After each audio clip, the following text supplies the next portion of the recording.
অনেক অনেক মানুষ আছে বাবা, আমরা ভগবানের নাম সারাদিনে মনেই করি না, সারাদিনে কর্মের মধ্যে চাপে আমরা ভুলে যাই ভগবানের কথা।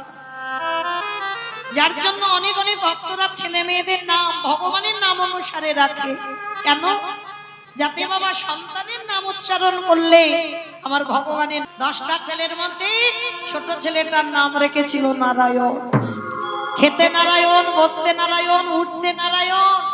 এই অজামিল ডাকাতি করে, চুরি করে, মানুষ খুনও করে। তাহলে যে মানুষ খুন করে মা, তাকে কি কোনোদিন আর স্বর্গ লাভ হয়? তাকে তো নরক যন্ত্রণা পেতে হবে। শিক্ষা দিয়ে বাবা নিজে ভক্ত হয়েছে কি মাইরা চৈতন্য মহাপ্রভু কলি। তা সেই অজামিল মানুষ খুন করেও ওই ছোট ছেলেটার নাম উচ্চারণ করতে করতে শেষের দিনে বাবা অজামিল চলে গেল বৈকুণ্ঠে। তাই সবার কাছে নিবেদন, যত সিনেমা দেখো না কেন, যত সিরিয়াল দেখো না কেন, সন্তানের এমন নাম রাখতে হবে যে নাম উচ্চারণ করে তুমি ভব নদী পার হয়ে যাবে। রেখেছিল বাবা, ছেলেটার নাম গোপাল, আর মা সত্যবতী মা অস্ত্রটা নিয়েছে ভোরের বেলা। আর দেখবেন বাবা বেশিরভাগ আমরা মা তো আমরা ভালো বুঝি, সন্তানদের ঘুমটা বাবা ভোর ভোরে একটু ভেঙে যায়। আর যখন ভোরের বেলা ভেঙে যায় আর ছেলেকে কোলের কাছে নিয়ে যদি আবার একটু স্তনদুগ্ধ দেওয়া যায়, আবার ছেলে কোলের কাছে ঘুমিয়ে পড়ে। তার সত্যবতী ভোরের বেলা লাউটাকে বানাবে বলে বসেছে, আর সেই সময় ওই গোপালের ঘুমটা ভেঙে গেছে। হামাগুড়ি দিতে দিতে আজকে সত্যবতী মার কোলে বসে স্তনদুগ্ধ পান করতে করতে মার কোলে কখন ছেলেটা ঘুমিয়ে পড়েছে। আর ঠিক ভোরের বেলা মহাপ্রভু আমার হরিনাম করতে করতে আসছে। ভজ শ্রীকৃষ্ণ কহ শ্রীকৃষ্ণ, লাহ শ্রীকৃষ্ণে নাম রে। ভজ শ্রীকৃষ্ণ কহ শ্রীকৃষ্ণ, লাহ শ্রীকৃষ্ণের নাম রে। দাদা ভক্তরা সবাই চিৎকার করে উঠেছে, প্রভু আমরা বলবো না, কেউ বলবো না। বলে কেন বলবে না? কেন মানে ওই নাম আমরা বলবো না, উচ্চারণও করবো না, যদি দরকার হয় তো তুমি গাও। তা মহাপ্রভু বলছে কেন তোমরা বলবে না? কেন তোমরা কি নাম গাইবে? বলে কেন প্রভু, ওটা তুমি বলবে আর আমরা কি বলবো গো? কি গো মাইরা সবাই একবার হাত দুটো তোলো তো দেখি। আমরা কলির মানুষ, আমরা যে নাম গাইব সে নামটা সবাই একসঙ্গে বলবো। কেমন? ভজ গৌরাঙ্গ কহ গৌরাঙ্গ, লাহ গৌরাঙ্গে নাম রে। ভজ গৌরাঙ্গ কহ গৌরাঙ্গ, লাহ গৌরাঙ্গের নাম রে। যে জনা গৌরাঙ্গ ভজে সে হয় আমার প্রাণ রে। যে জন গৌরাঙ্গ ভজে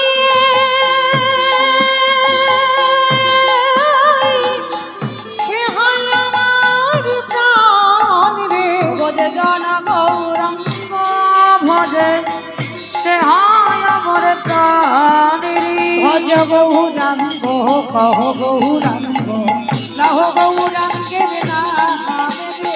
ভজ গৌরাঙ্গ কহ গৌরাঙ্গ, লাহ গৌরাঙ্গের নাম রে। একেবারে দিন গেলে গৌরাঙ্গ জীবন একেবারে রে। একেবারে দিন গেলে গৌরাঙ্গ অগদে ডাকে পদে রে। আবার সে যেন আমার হয়ে আমি হই তাহারে। সে যেন আমার হয় আমি হই তাহারে। ভজ গৌরাঙ্গ কহ গৌরাঙ্গ, লাহ গৌরাঙ্গে নাম রে। মহাপ্রভু আমার সকালবেলা হরিনাম করতে করতে ওই শঙ্করাচার্যের ঘরের দিকে আসছে, আর ওই হরিনামের ধ্বনিটা শঙ্করাচার্যর স্ত্রী সত্যবতীর কানে বেজেছে। এই জায়গাটা মা ভালো করে একটু শ্রবণ করে। আর যেই না সত্যবতীর মার কানে বাজলো, ওই হরি নামে খনিটা যেই না বেজেছে, একেবারে হরি নামের মধ্যে মা আমার একেবারে ডুবে গেছে। মানে আর কোনো খেয়াল নেই আমি কোথায় বসে আছি, আমি কি কর্ম করছি, কি আমার চারিদিকে আছে, বাবা কোনো খেয়াল নেই, একেবারে হরি নামে ডুবে গেছে। আর যেই না হরি নামে ডুবে গেল, ওই ধারালো চকচকে অস্ত্রটা সামনে ছিল, আর কচি লাউ আর গোপালের মাথাটা একই জায়গায় ছিল। সত্যবতী মামা আর বুঝতে পারলো না, ওই লাউ মনে করে চকচকে অস্ত্রের কাছে গোপালের মাথাটাকে টেনে তুলেছে। মহাপ্রভুর হরিনাম হচ্ছে, আর ওই হরিনামে মাথা দোলাতে দোলাতে কাঁদছে। আর দেখবেন মা চোখের জল যদি এসে যায় আবছা আবছা হয়ে যায়, ভালো করে দেখতে পাচ্ছে না সত্যবতী মা। আর লাউ মনে করে গোপালের মাথাটাকে নিয়ে ওই ধারালো চকচকে অস্ত্র দিয়ে ওই গোপালের মস্তকটাকে ছেদন করে দিয়েছে। সত্যবতী মা কিছু বুঝতে পারলো না, কিছু জানতে পারলো না। যখনই ছেলের মাথাটা কেটে দিয়ে মা নিজের হাতে টুকরো টুকরো করছে, যেমন লাউ টুকরো করে যেমন থালাতে গুছিয়ে রাখে, সত্যবতী মা আমার লাউয়ের মতো টুকরো টুকরো করে গুছিয়ে রেখেছে। খেয়াল নেই যে আমি কার মাথা কেটেছি। এদিকে প্রভু আমার হরিনাম করতে করতে ওদেরই বাড়িতে আসছে। ভালো করে অনুভব করবেন বাবা, যারা গৌর ভালোবাসে তাদের কি দুর্দশাটা। শঙ্করাচার্য স্নান করে দুয়ারে এসেছে, আর দুয়ারে এসে বাবা যেই না উঠানে একটা চরণ দিয়েছে, চমকে কি এত রক্ত, এত রক্তের স্রোত কোথা থেকে বইছে আমি তো বুঝতেই পারছি না। এত রক্ত আমি কোনোদিনই দেখিনি। উঠান থেকে যেই না বারান্দায়টা পা দিয়েছে, দেখে না সত্যবতী মা আমার হরিনামে মাথা দোলাচ্ছে, হরিনামের ধ্বনিটা আসছে। প্রভু তো আসছে নগর ভ্রমণ করতে, আর ওই ছেলের মাথাটা টুকরো টুকরো করে কেটে থালাতে রেখে সত্যবতীর মায়ের সর্ব অঙ্গটা রক্তে রক্তাক্ত হয়ে গেল। যখনই সর্ব অঙ্গটি রক্তাক্ত হয়ে গেল, সত্যবতী মা আমার কিছুই বুঝতে পারছে না, কিছুই জানতে পারছে না, কারণ সে কি কর্ম করেছে। শঙ্করাচার্য সে ডাকছে, সত্যবতী শুনতে পাচ্ছ আমার কথা? বাবা যে ভগবানের নামে একবার ডুব দেয়, তার বাহ্যিক জগতের কোনো জ্ঞান থাকে না, সে কিছু বুঝতেই পারে না, কোনো আওয়াজ তার কানে যায় না। আর যেই না বারবার বলছে সত্যবতী একবার কথা বলো, কোনো খেয়াল নেই বাবা, সে শুধু হরিনামে ডুবে গেছে, হরিনামে কেঁদে যাচ্ছে। এইবার শঙ্করাচার্য গিয়ে যেই না সত্যবতীর অঙ্গটা স্পর্শ করেছে, সত্যবতী এতক্ষণ করে ডাকছি তুমি শুনতে পাচ্ছ না? যেই না স্বামী ডেকেছে চমকে উঠেছে, স্বামী তুমি আমায় ডাকছিলে, কি হয়েছে তোমার? দেখো তুমি কি করেছো। সত্যবতী নিজের দিকে তাকিয়ে দেখলো মা ততক্ষণে নিজ পুত্রকে টুকরো টুকরো করে কেটে থালাতে রেখে দিল, আর ছেলের দেহটা সত্যবতী মার কোলের উপরে আছে।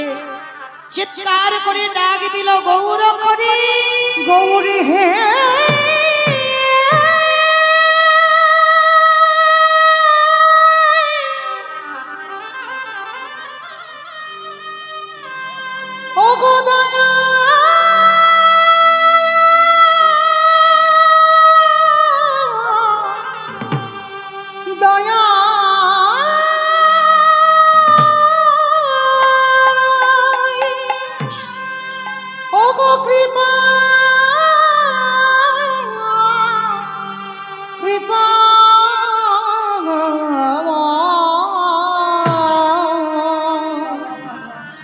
বলো কোনে অপরাধে আমায় পুত্র হারা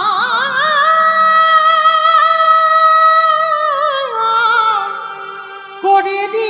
তো ভক্ত ভাব অঙ্গীকার করেছে, তিনি নিজে কৃষ্ণ, আমার কৃষ্ণ বলে কাঁদছে। যে রাধাকে বামাঙ্গ থেকে সৃষ্টি করলো, তবুও বাবা সেই রাধা বলে কাঁদছে। কেন না, নিজে আচরণ করে সমাজকে শেখালো, ওরে কলির জীব, আমাকে দেখে সে, আমি যেমন সাধুগুরু বৈষ্ণবদের সম্মান করি, আমি ভগবান হয়ে কৃষ্ণ বলে কাঁদি, আমি ভগবান হয়ে কখনো রাধা ভাবে ভাবিত হই। কলির জীব, তোরাও আমাকে দেখে সে। তোদের কারো দুটো থালা, দুটো গ্লাস, দুটো বাটি করতে হবে না। কলির মানুষ, এদের স্বল্পায়ু, ভজনের সময়ও কম। একটা থালায় একটা গ্লাস একটা বাটিতে দিলে যা হবে, ও দুটোরই কাজ হয়ে যাবে। কেন? রাধা গোবিন্দ যুগল ভজন করবে, কিন্তু কলিকারীর মানুষ মা আমার চৈতন্য মহাপ্রভুর চরণ যদি একটাই ভজন করা যায়, তাতে কৃপা হবে। কেন? রাধা কৃষ্ণ একাত্মা দুই দেহ ধরি অনন্য বিলাস রস আস্বাদন করি, এই দুই ভাবে চৈতন্য গোসাই ভাব রস আস্বাদিতে দোহে এক ওঠা। হরি বল হরি। তাহলে রাধা কৃষ্ণ ভজন না করে গৌর ভজন করলে ওই একই কাজ হবে। তবে মায়েরা যারা গৌর ভজন করেন, একটু ভেবে চিন্তে ভালোবাসবেন আমার গৌরকে। ভালোবাসা তো সোজা, আর ভগবানের ভালোবাসা, ভগবানের সঙ্গে প্রেম, এ তো রাস্তাঘাটের প্রেম নয় বাবা। ভগবানকে ভালোবাসতে গেলে এমন ভালোবাসতে হবে বাবা, নিঃসংকোচে ভালোবাসতে হবে, হৃদয়ে কোনো সংকোচ রাখলে হবে না। অহেতুকি প্রেম দিতে হবে, মানে হেতু থাকলে হবে না। ঠাকুর তোমাকে ভালোবাসি, আমার এটা দাও, আমার ওটা দাও, সেটা দাও, এই ভাবনা চলবে না। অহেতুকি প্রেম লাগবে, হেতু থাকবে না। তাহলেই বাবা তোমার কৃষ্ণ ভজন বা গৌর ভজন তোমার সার্থকতা হবে। তো যারা যারা গৌর ভালোবাসো মা, ভালো করে শুনে রাখো, গৌর ভালোবাসলে তার দুর্দশাটা কি হয় একটু মন দিয়ে শুনবে। কেমন? কীর্তন মানে তো চেতনা, আর শুনতে যখন বসেছেন বাবা, কিছু না কিছু আমরা পাবো। তাহলে এই জায়গাতে বসে অনুভব করবেন গৌর ভালোবাসলে তার দশাটা কি হয়। নবদ্বীপের মাটিতে একজন ভক্ত ছিল বাবা, যার নাম ছিল বাবা শঙ্করাচার্য, আর তার স্ত্রীর নাম ছিল, স্ত্রী বলা ভুল হবে বাবা, সহধর্মিণী। তার সহধর্মিণী ছিল মা সত্যবতী মা। আর এরা স্বামী স্ত্রী দুই লোকে এরা ছিল প্রসাদ ভোজী। আর যা যা কিছু হয় মা, সবটাই আমার গৌরকে নিবেদন করে এরা প্রসাদ পায়। আজকে শঙ্করাচার্য গেছে নবদ্বীপের অলিতে গলিতে মা, একজনও কেউ ভিক্ষা দেয়নি যে সেই ভিক্ষার তন্ডুল নিয়ে আমার মহাপ্রভুর জন্য রন্ধন করে দেবে। তা কেউ যখন কিছু দিল না, শঙ্করাচার্য বাড়িতে এসে বলছে, সত্যবতী, সত্যবতী, তুমি আজকে দেখেছো আমাদের দিনটা কেমন? আজকে আমি সারা নবদ্বীপের মাটিতে ঘুরলাম, কিন্তু আমাকে কেউ একটাও ভিক্ষা দিল না। সবাই তো দরজা থেকে দূর দূর করে তাড়িয়ে দিল। সত্যবতী, আমার প্রভু যে আজকে আমার বাড়িতে আসবে, বলতে পারো আজকে আমার প্রভুকে আমি কি সেবা দেব? ভালো করে ভাববেন মা, প্রত্যেকদিন আমার মহাপ্রভু নগর ভ্রমণে যায়।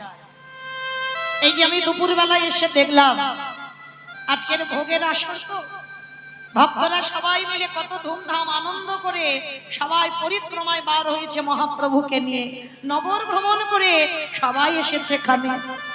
তা মহাপ্রভু প্রত্যেকদিন সকালবেলা নগরে বার হয়, আর ঠিক একটু বেলা যখন হয় শঙ্করাচার্যের বাড়িতে প্রসাদ পেয়ে তারপরে আবার প্রভু রওনা দেয়।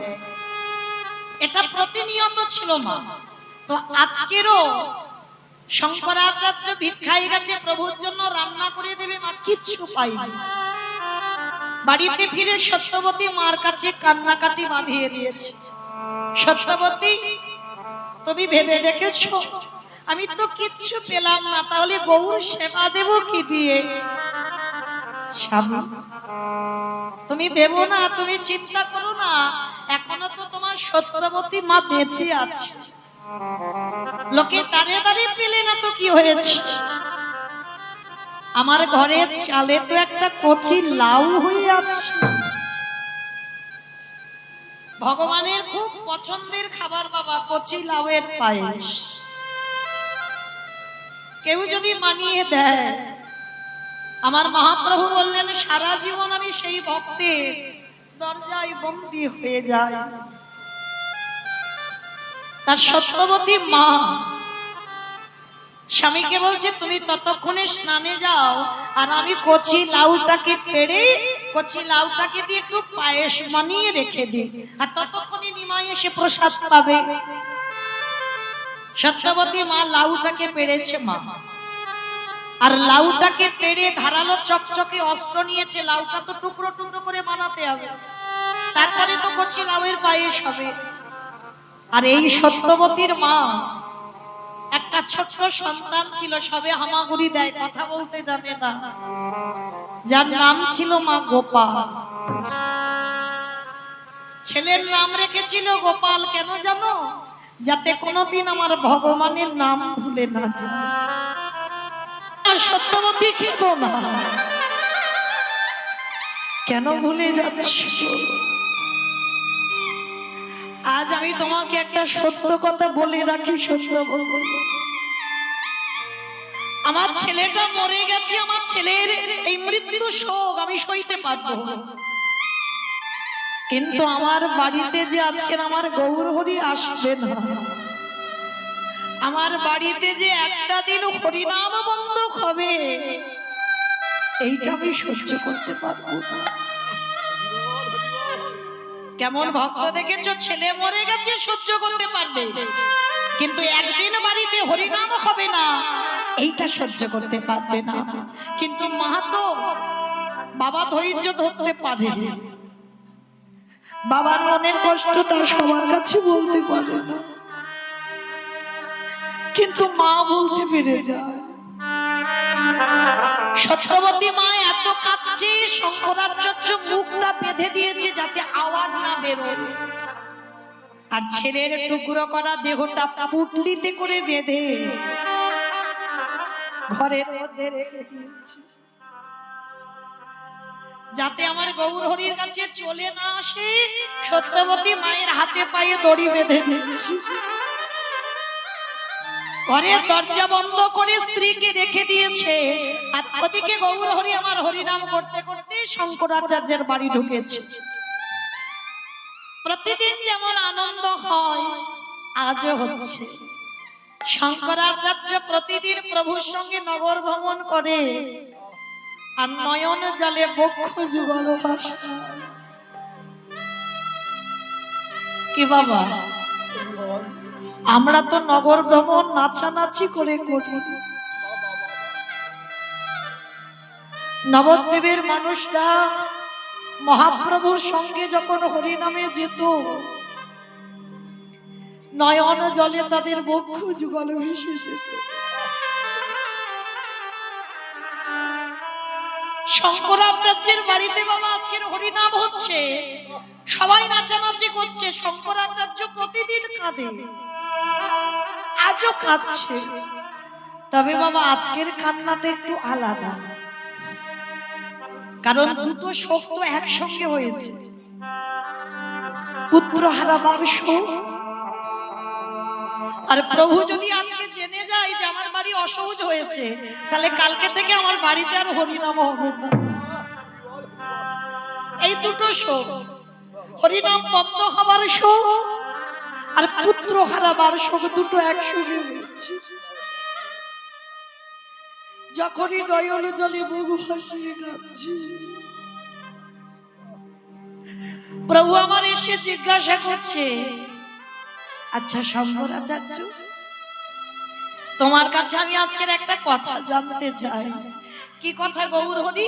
আচ্ছা তুমি প্রতিদিন হরিনাম শোনো, হরিনাম গাও, কিন্তু কোনদিন তো তোমাকে আমি এত কাঁদতে দেখি না।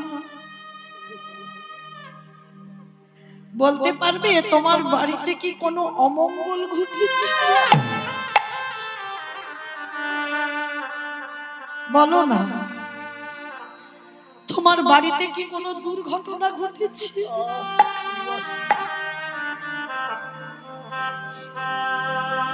শঙ্করাচার্য করজোর করে বললেন, গৌরহরি, যার বাড়িতে আমার মঙ্গলময় হরি দাঁড়ায় তার বাড়িতে কি কোনোদিন অমঙ্গল ঘটতে পারে? ঘটেনি প্রভু, আমার ঘরে কিচ্ছু হয়নি, তুমি হরি নাম করো। কিন্তু শঙ্করাচার্য, আমি প্রতিদিন কীর্তন গাই, কীর্তনে আমার কোনোদিন কণ্ঠরোধ হয়ে যায় না। প্রতিদিন কীর্তন গাই, কোনোদিন আমার বনফুলের মালা গলা থেকে ছিঁড়ে যায় না।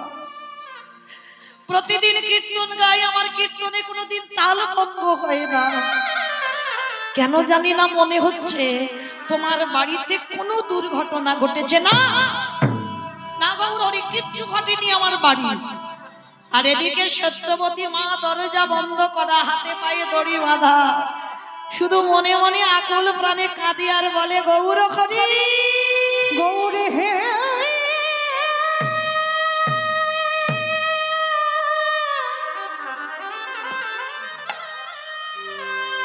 প্রভু যে জন তোমায়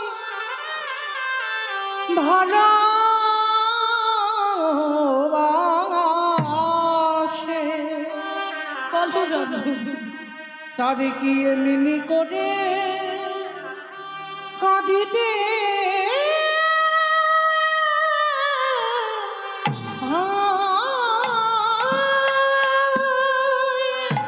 চমকে উঠেছে মহাপ্রভুর, যেই না চরণে চোখের জলটা একটা একটা করে পড়ছে। কে কেমন ভক্ত যার চোখের জল আমার চরণ দুটো ভাসিয়ে দিচ্ছে? আচ্ছা শঙ্করাচার্য, আমি সবাইকে দেখছি, আমি সত্যবতী মাকে তো দেখতে পাচ্ছি না। প্রভু, ওর শরীরটা ভালো নেই, ঘরে আছে, তবু সত্যি বলছে না। কারণ সত্যি বললে হরিনাম বন্ধ হয়ে যাবে, হরিনাম বন্ধ হবে, এটা সহ্য করতে পারবে না। মহাপ্রভু মনে মনে ভাবছে, শঙ্করাচার্য, পৃথিবীতে সবাই মিথ্যাবাদী, কিন্তু তুমি মিথ্যা বলবে এটা আমি ভাবি না। কি বাবা, যারা বসে আছেন, যারা দাঁড়িয়ে আছেন, আমি কীর্তনী, আমার সম্প্রদায়, সবাই মিথ্যাবাদী, কেউ সত্যিবাদী এখানে নয়।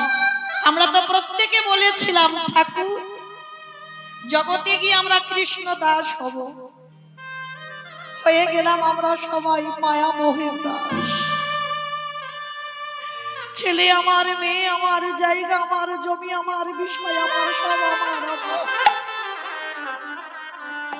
সারা দিনের মধ্যে আমরা যে কৃষ্ণ দাস, সেটাই আমরা ভুলে যাই।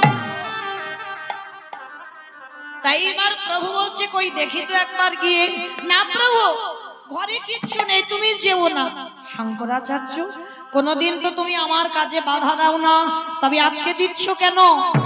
জোর করে প্রভু আমার ঘরের দরজাটা খুলেছে, আর যেই না দরজাটা খুললো, সত্যবতী মা গৌর চরণে একেবারে আছাড় রেখে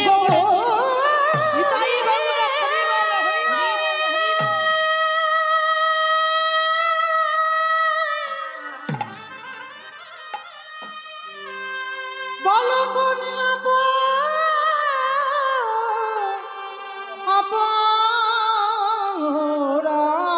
অপরাধে উত্তর দাও। আমায় পুত্র হারা করে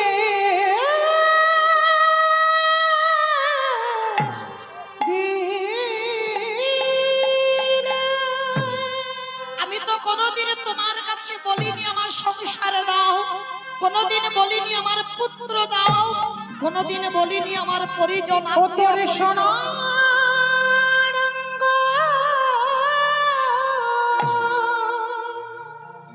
ফিরিয়ে দাও আমার সন্তানকে। হবে ভাঙ্গরে অতি জেরে পুরে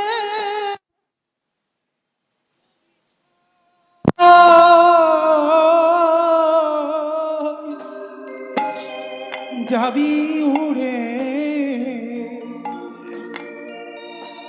নীলাকাশে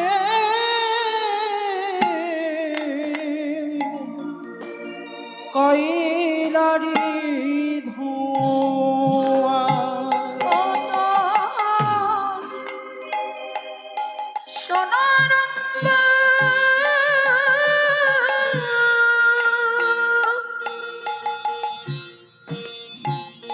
আমি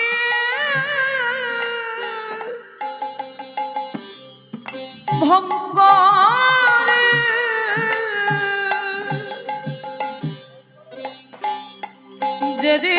যেদিন হবিছ ফিরিয়ে দাও আমার মরা পুত্র ফিরিয়ে দাও। যাবি ওরা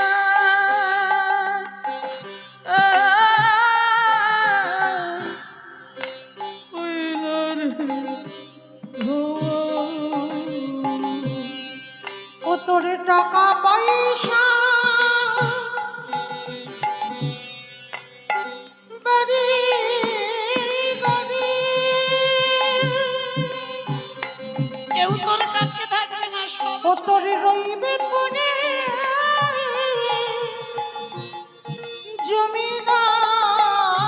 জমিদারি রে তোর টাকা পয়সা বাড়ি গাড়ি রইবে পড়ে জমি দাঁড়িয়ে ও তারে বাঁশির গানে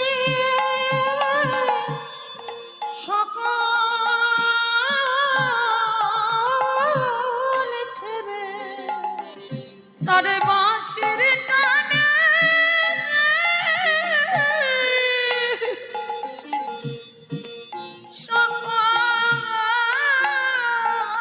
সকাল ছেড়ে ও তুই যাবি না তোর ঠিকানা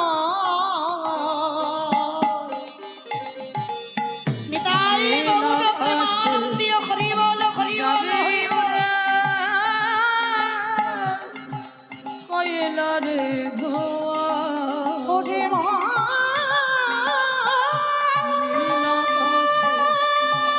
যাবে ওরে মা